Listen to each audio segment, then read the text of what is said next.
Community honors a fallen officer on what would have been his 47th birthday. We've got heat advisories and excessive heat warnings, but there's relief just a matter of hours away, it seems. The latest from the Skywatch Weather Center. And record rainfall overwhelms drivers in St. Louis overnight. The 4 states' most watched news starts now. The city of Joplin pauses this morning to remember and honor the late Corporal Ben Cooper. This is KOAM News at noon. I'm Tanya Bach. Topping our first 7 minutes. July 26th is Corporal Ben Cooper Day in Joplin. Community members joined the Joplin PD as flags were lowered to half staff at 10 a.m. this morning. 3 Joplin police officers were shot on March 8th. 2 of them did not survive. Corporal Ben Cooper was one of them, and today would have been his 47th birthday. In April, Mayor Doug Lawson signed a proclamation naming July 26th as Corporal Ben Cooper Day and March 9th as Officer Jake Reed Day. Joplin police investigate a man found dead near a Cunningham Park trolley stop early this morning. KOAM Shannon Becker joins us with the latest in the investigation. Yeah, thanks, Tanya. We're in Joplin's Cunningham Park, the 2400 block of South Maiden Lane.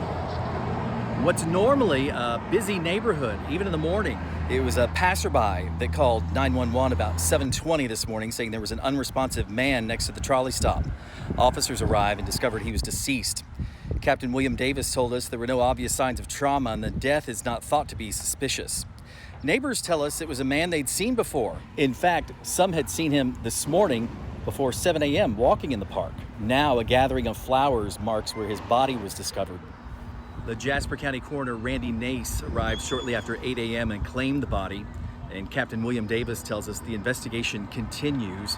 For now, he's unidentified. In Joplin's Cunningham Park, I'm Shannon Becker, KOAM News Now. Thanks, Shannon. You can follow this story for the latest updates on our website at KOAMnewsnow.com. Well, the KBI joins the Chanute, Kansas police in a homicide investigation. Authorities say a resident heard a gunshot and called 911 shortly after midnight Monday morning. Officers found 34-year-old Blake Pearson of Topeka in an alley with a gunshot wound and a bystander giving him CPR. Pearson was later pronounced dead at the hospital. An autopsy has been scheduled. Record rain pummeled the St. Louis area overnight and into this morning, suddenly turning streets into lakes and forcing people from their homes to escape rising waters. Trinity Chavez reports. Evacuees waded through waist-deep floodwaters with their pets, while others hitched a ride with rescue crews in St. Peters, Missouri. I'd say we've run at least several dozen water rescue calls just in Central County Fire Rescue District. Torrential rain overnight, up to 10 inches in some areas, caused widespread flash flooding in St. Louis and surrounding areas. Literally, I was just driving home, minding my own business. Kenneth Brooks thought he could drive through the rising water. So I'm thinking like, oh, it's not a big deal. No, it is. Because my car stops, I see in front of me there's other cars stopped. My car wouldn't move. I was submerged. I didn't know what to do. I've never been in this situation in my life. With the rain still coming down, some evacuees arrived at shelters to ride out the storm. That was a little bit more than I was expecting. Like I said, there was a couple feet of water in there when I left, so probably have to see what made it out. In downtown St. Louis, crews cleared drains as they worked to reopen roads to help the city dry out and get moving again. Trinity Chavez, CBS News, New York. While we don't want anything like that drastic, a little rain here would be nice in the 4 states. Chris Warner joins us with the first look. Yeah, right now we don't have to worry about that. Now, one thing to quickly mention is because it's been so dry and so hot, as the rain chances increase through the week, there is that possibility of some flash flooding that we'll keep an eye on, simply because if you get under a thunderstorm that's letting out a lot of rain in a short time, ground's not going to absorb it fast enough. And so flash flooding could be a concern, something we'll definitely monitor. What we're watching right now, though, if you're in the orange, it's a heat advisory until 7 o'clock tonight. This magenta color, excessive heat warning that runs until 8 tonight. Quick look at the future track. We've got the scattered thunderstorms and scattered showers, really. We're going to still be hot, lower 100s as the day progresses. You can see more of those pop-up storms on the future track as we head into the night. And then there's a boundary stuck to our north stationary, but it's going to slowly drift our way. So by later tonight and into tomorrow, we see a better chance of some showers and thunderstorms. Right now, though, again, up north, you can see where that boundary's been. So it's a little cooler up that way. And then down south, we're sitting in the upper 90s to pushing 100, and we're going to beat that. There is a bit of a heat index as well, as you can see, pushing up to 100 and slightly above 100 degrees. And that's just going to be the case because with the increasing rain chances comes increased humidity, increased dew points, therefore heat index values start to show up again. 102 by 6, you can see scattered storms and showers in the area as the night progresses and into tomorrow. Overnight lows getting into, again, depending on the boundary position, the lower 70s to upper 70s. We'll take a look at your complete forecast and how much rain we could get here in just a little bit. All right, got a lot to talk about. Thanks so much, Chris. Well, topping Nation Watch, a life-threatening danger in the western half of the U.S. as massive wildfires are fueled by hot, dry conditions. In California, crews are desperately working to contain the Oak Fire, the state's largest wildfire of the year. Jonathan Vigliotti is in Mariposa County near Yosemite National Park. At least 17,000 acres have been scorched across central California, where the Oak Fire has many communities facing potential devastation. This is not normal.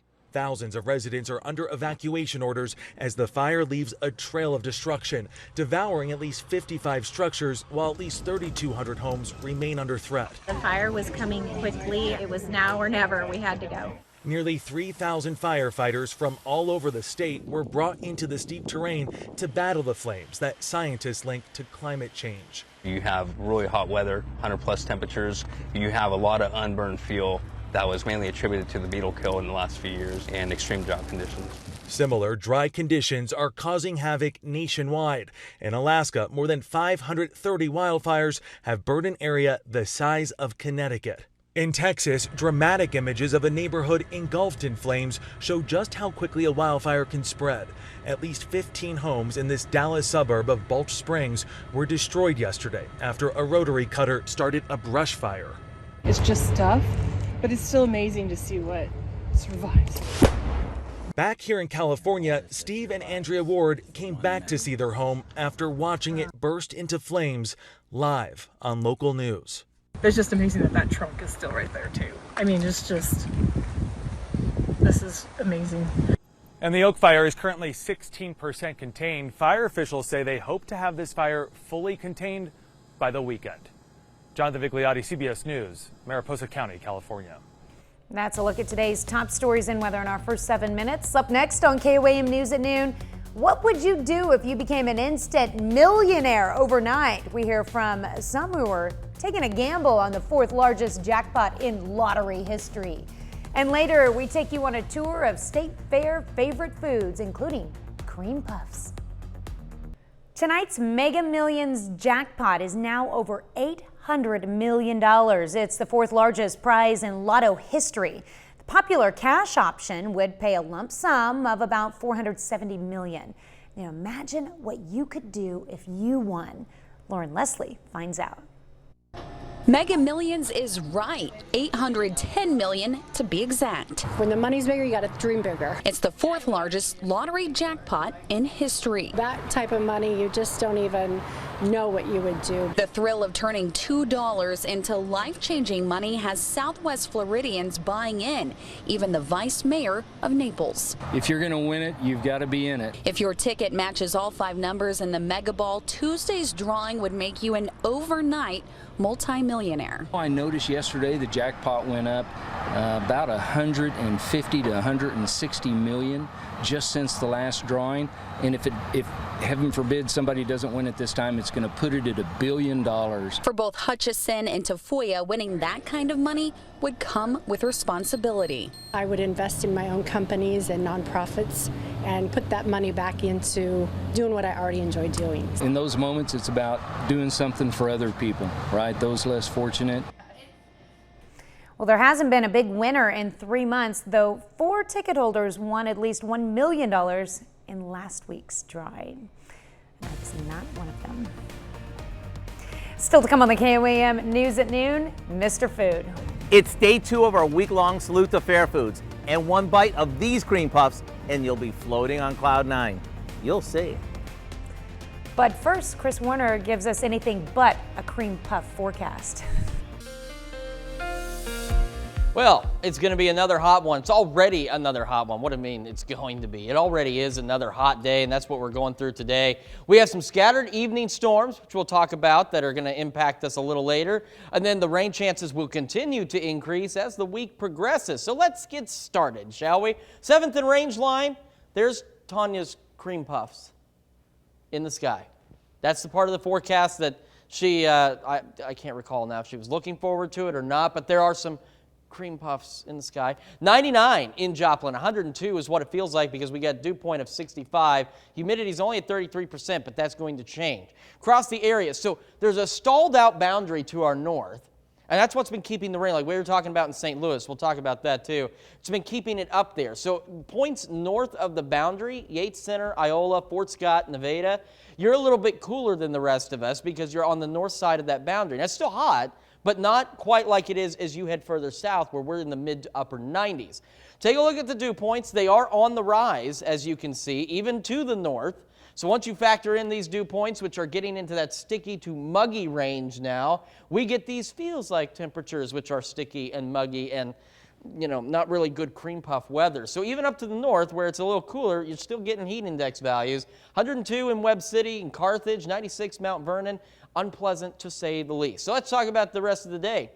Unpleasant, bearable, not too bad. But take a look at each of these times, 6, 8, 10, and midnight, scattered thunderstorm chances across the area before we drop into lower to upper 70s for overnight lows across the region. So this is the boundary we're talking about. And you can very clearly see where it's just kind of hanging out. And St. Louis dealing with all that rain, still dealing with all of that rain. While we deal with excessive heat warnings until 8 tonight in northeast Oklahoma, the rest of us, heat advisories through 7. This is probably not the last day that we'll have to see those, but it's the next to last day if everything plays in our favor. Over the next 24 hours, we're not going to cool off much. By the time we start the day, upper 70s, soaring right back up into the mid-90s, and again, pushing close to 100 degrees. So let's talk into the future now. Going into Wednesday morning, you see all that green. That's a bunch of just scattered showers and thunderstorms. Because they're still scattered, it's still going to be hot tomorrow. But I wanted to show you the rain tracker because we're going to have to hit this button a few times because it stops at certain points, as you'll see. This is going to take us all the way through Friday. So let's put on the Price is Right Yodeler theme and let this thing take us all the way through Friday. And there we go, and there we are. And now I've already messed it up. As you see, though, we are going to get a decent amount of rain. So that's where there's a twofold problem like what they're seeing in St. Louis. We have had no rain. The ground is extraordinarily dry. So if you get caught under a thunderstorm, flash flooding could be a concern, which we'll keep an eye on. But otherwise, we're all getting in on the rain game by Friday, which we'll take a look at now in that 7-day forecast where hot alert days, then the boundary moves in our favor. And take a look at these temperatures Friday, Saturday, the lower 80s, overnight lows in the 60s with continued thunderstorm chances all the way through Sunday. Unfortunately, the boundary stops playing in our favor as we start next week off. So 95 by Monday. It's going to get hot again, but we've got a few days here where we're going to take a pause from the heat. We're going to take a pause from the dryness, and we're going to throw in a little rain, throw in some cooler temperatures, and a little bit of relief for the 4 states before July and summer as a whole makes a return by next week. It doesn't have to return. It could be done. I really wish it would be done. I mean, I like it warm, but this is ridiculous. I'm all right if with Saturday and Friday temperatures, I'm fine with that. Doesn't have to get any warmer. At least we're going to end July on a cool note. Yeah. Once we get into August, it's August, dog days of summer. Yeah. They're right here, and it's going to be toasty again. But hopefully, we'll start to see more rain chances sprinkled in. We'll take them. All right. Thanks, Chris.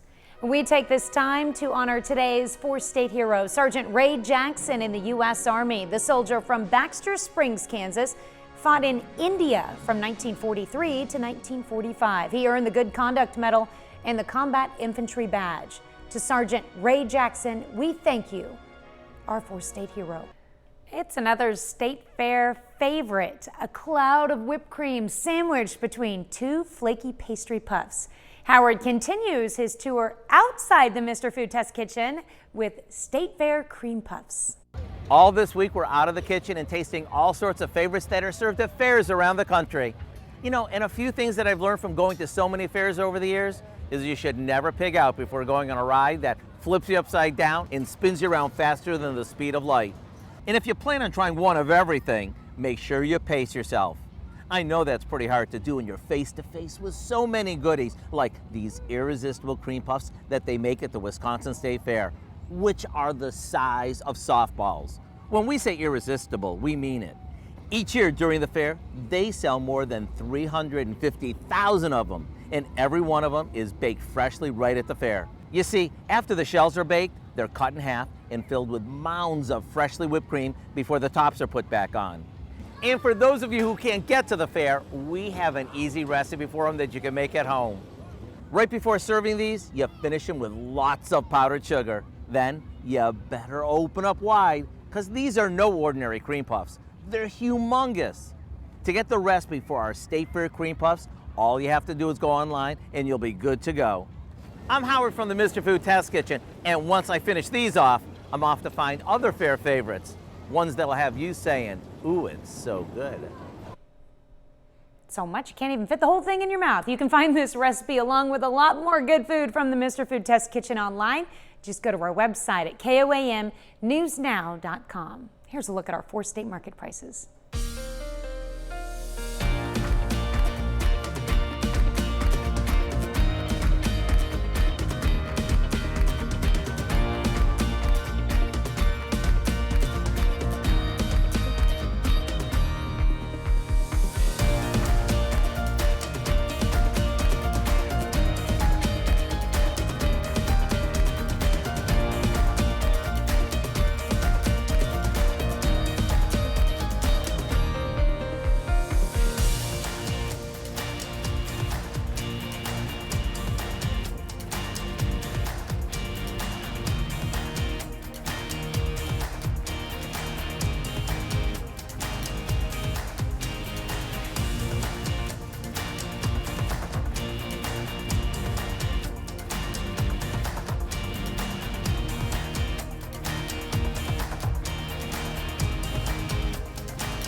Heat advisories for tonight in the orange, in the magenta. It is excessive heat warnings. We're not done with the heat yet. One more day after this before a stationary front shifts a little bit in our favor, brings those temperatures down to the upper 80s and brings in more rain chances as the week progresses before summer returns, unfortunately, by next week. But we've got a break. We've got a break that is finally here. Yeah, bring on the rain, just not in buckets like it came the other day at your house. Right, what do we have coming up tonight at 5? Well, at 5, the White House is holding a summit with key officials, scientists, pharma executives to talk about ways to develop the next generation of vaccines that can protect against new contagious variants. That story in Health Watch. Plus, it's the 32nd anniversary of the Americans with Disabilities Act, with celebrations happening all across the 4 states. And a winner for the 4th highest jackpot in lottery history could be announced tonight. It's probably you. We're going to ask area residents what they would do if they win, assuming it's maybe someone other than you, the unlikely event. No. Join us, KOAM News at 5. All right, thanks for joining us for KOAM News at Noon. We'll see you right back here at 5 o'clock.